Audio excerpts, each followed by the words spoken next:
आशियाना आबाद के करीब एक पहाड़ी इलाके में एक ऐसी गार मौजूद थी जिसे लोग जादुई कहते थे।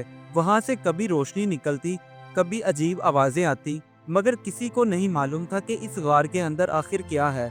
एक दिन एक गरीब लड़का सच जानने निकल पड़ा और उसने आशियाना आबाद की तकदीर ही बदल दी।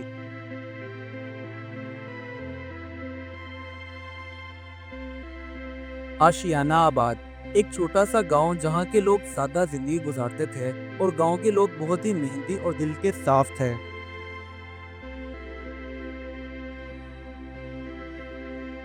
फहद एक बहादुर लड़का था। वो अपने बीमार बाप के साथ एक छोटे से घर में रहता था। फहद के बचपन में ही उसकी माँ का इंतकाल हो गया, जिसकी वजह से घर की सारी जिम्मेदारी उसके कंधों पर आ गई। वो बेचारा सारा सारा दिन मजदूरी करता, मगर कभी उसकी दिहाड़ी लग जाती तो कभी ना लगती, जिसकी वजह से घर के अखराजात पूरे करना मुश्किल होता जा रहा था। फहद ने अक्सर अपने बड़े बुजुर्गों से ये बात सुनी थी कि गांव के शुमाल में एक पहाड़ी के नीचे जादुई गार है जहां खजाना और राज छुपे हुए हैं, मगर कोई अंदर जाने की हिम्मत नहीं करता था।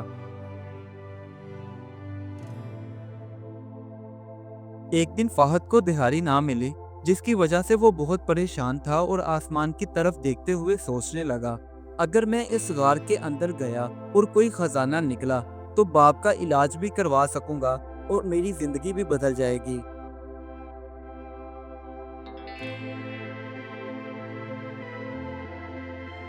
इस सुबह फहद के बाप की तबीयत मजीद खराब हो गई।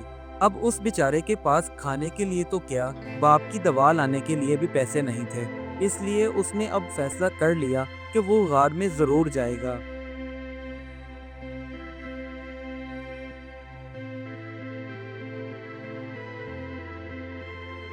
बस फिर उसने अल्लाह का नाम लिया और बाप की दुआओं को समेटकर घर से निकला और उस जादुई गार की तरफ चल पड़ा।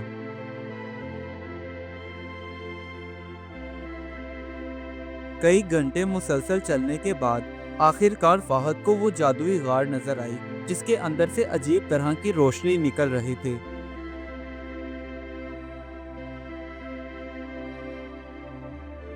जैसे ही फहद उस जादुई गार के अंदर पहुंचा तो उसकी दीवारों पर अजीब व गरीब किस्म के निशानात बने हुए थे। तभी उसे एक सरगोशी सुनाई दी, सिर्फ सच बोलने वाले को रास्ता मिलेगा।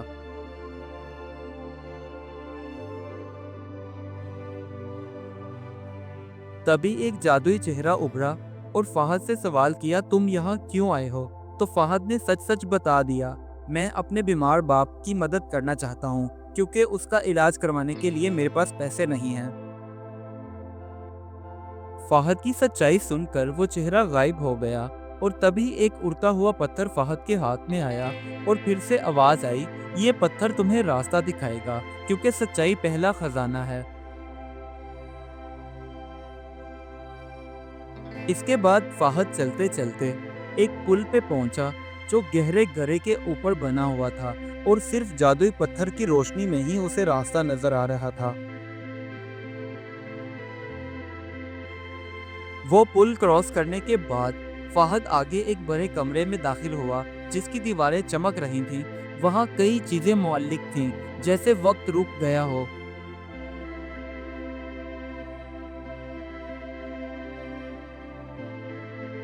बाद एक आवाज आई, अगर तुम अपने बाप की तस्वीर की तरफ बढ़ोगे तो तुम्हारा बाप बच जाएगा, और अगर तुम खजाने को चुनोगे तो सब खत्म हो जाएगा। फहद ने खजाने की तरफ देखा भी नहीं और वो अपने बाप के अक्स की तरफ बढ़ा, जिसके बाद सब कुछ रोशन हो गया। उसके बाद वो जादुई गार एक कमरे में तब्दील हो गई और वहाँ एक बुजुर्ग हकीम बैठे थे और फहद से कहने लगे, ये ले जाओ और जाकर अपने बाप को पानी में मिलाकर पिला देना। खुदा ने चाहा तो बहुत जल्द तुम्हारा बाप सेहतयाब हो जाएगा।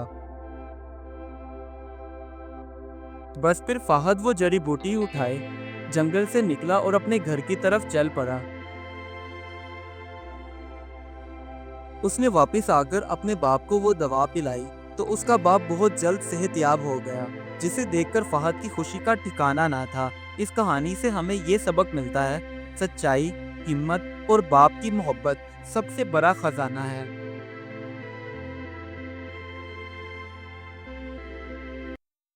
Do like my videos and don't forget to subscribe my YouTube channel. Also press the bell icon.